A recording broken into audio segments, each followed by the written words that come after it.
সফলতার ৩টি শর্ত: অন্যের থেকে বেশি জানুন, অন্যের থেকে বেশি কাজ করুন, অন্যের থেকে কম আশা করুন।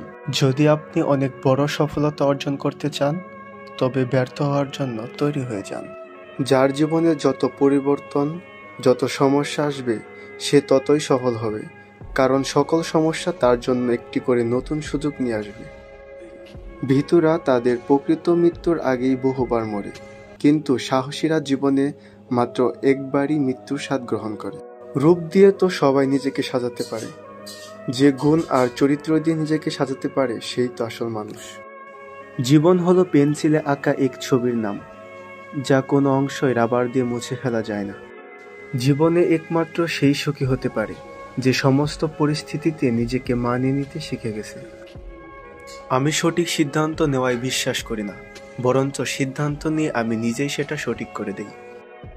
একজন সুন্দর আকর্ষণীয় রমণীর পাশে 2 ঘন্টা বসে থাকুন, দেখবেন সময় উড়ে চলে গেছে। এবার গ্রীষ্মের গরমের মাঝে রাস্তায় 2 মিনিট হাঁটুন, মনে হবে আপনি অনন্তকাল ধরে হাঁটছেন। যদি আমার কাছে একটি গাছ কাটার জন্য 8 ঘন্টা সময় থাকে, তাহলে আমি কুড়াল দাঁড় করার জন্য 7 ঘন্টা ব্যয় করব।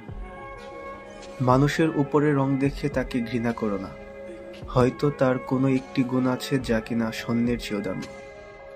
স্বামী বিবেকানন্দকে একজন প্রশ্ন করল, আপনি এত বড় জ্ঞানী, এত বড় শিক্ষিত, তবু কেন নিচে বসেন?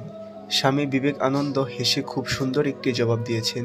তিনি বলেছেন, নিচে বসে থাকা ব্যক্তি কখনোই নিচে পড়ে যায় না। দার্শনিক মার্ক টোয়াইন বলেছেন, সবার সাথে তাল মিলিয়ে যে কথা বলে সে ব্যক্তিত্বহীন।